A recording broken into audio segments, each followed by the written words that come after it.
we start with the latest on the coronavirus situation in South Korea. The country is seeing daily cases hover above the 2,000 mark once again.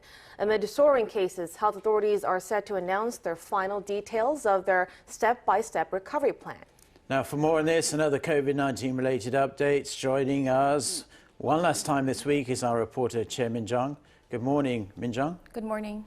So let's start with the daily forecast for Friday. On Thursday, we saw cases top 2,000. I think it was the first time in around 3 weeks that happened. What's the estimate for today? Right, the figure for Friday is likely to stay above the 2,000 mark once again. From midnight to 9 p.m. on Thursday, officials confirmed 1,930 cases. Compared to the same day last week, this is up by more than 560 cases.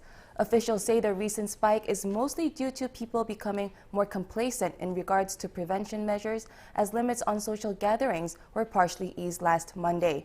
Authorities remain on high alert as the country is witnessing a growing uptick right before the nation kicks off its Living with COVID scheme.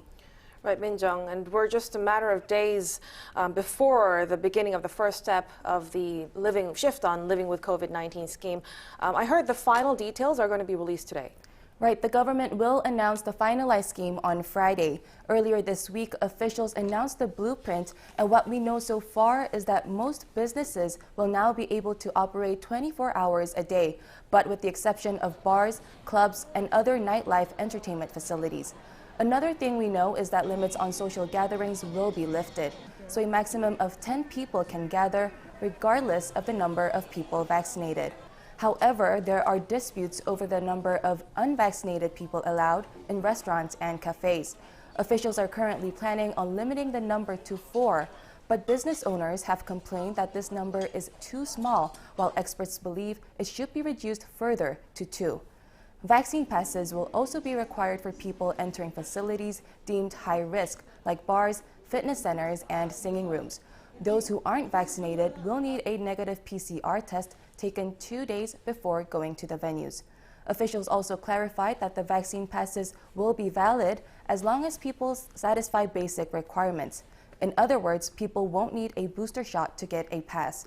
So the government is set to announce more details on these measures and address any adjustments if made in today's announcement. Also in today's announcement, as a parent myself, I can speak firsthand about the upheaval it's been in many parents' lives here in South Korea with the COVID-19 situation being what it is with online learning and whatnot. But I hear we're going to hear more details about what's going to be happening with schools going forward today as well. Right. The Ministry of Education will be announcing plans on a gradual return to normal life for schools. They are expected to expand school attendance for students in the capital area and discuss when to normalize classes that involve group discussions and activities. Currently, only 2/3 of elementary and middle schoolers in the capital area can attend in-person classes, while there are no restrictions outside the region. Still, officials are being extra cautious with their decision as many younger students have not yet been vaccinated. This being said, infections have begun to increase as daily cases among teenagers set new highs this week. Right. Regardless of age, we can't deny that everyone wants to go back to our life before the pandemic. But I'm hearing South Korea is still concerned about a possible uptick in cases after the restrictions have been eased.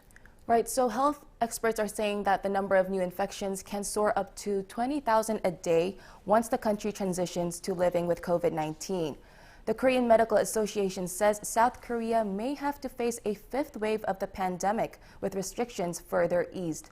They also added that the cold winter season is another cause for a potential spike. While acknowledging the need for a step-by-step recovery, experts emphasize that officials should focus on preventing the meltdown of the medical system as well. In case of such an emergency, or when more than 80% of hospital beds are occupied, officials say they will consider halting the restrictions temporarily to enforce an emergency plan. All right. Thank you, Min-jung, for your report. I'll talk to you again in our later newscast. Thank you.